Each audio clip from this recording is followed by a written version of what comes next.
Я хотела бы спросить, вот по выдаче земель в Джанапахте, вы знаете, там спорные вопросы идут, землю выдали, они оказались пастбищными, и сейчас люди не могут строиться, потому что Гостехинспекция запретила строительство. Кто-нибудь об этом слышал из вас? Я так понимаю, нет, да? В 2016 году участки были выданы, и по незаконной выдаче этих участков Генпрокуратура возбудила вроде бы дело, но ссылаясь опять на введение новых кодексов, почему-то до сих пор тянется этот вопрос.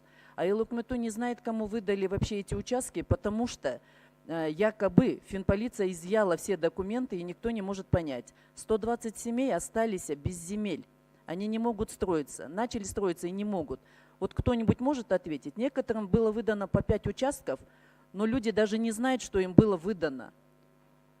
Вот кто на этот вопрос может ответить из вас? Как такое произошло? Я к правительству.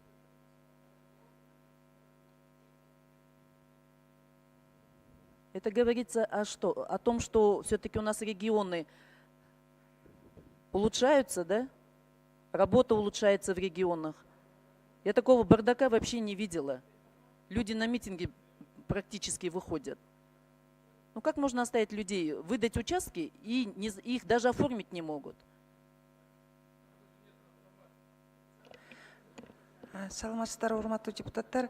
Урматтуу Гүлшат Кадыровна, бул жай жери трансформация жасаш керек. Трансформация мыйзамынын негизинде ошону талап кылат. Трансформация жасагандан кийин анан белгилүү тартипте берилет.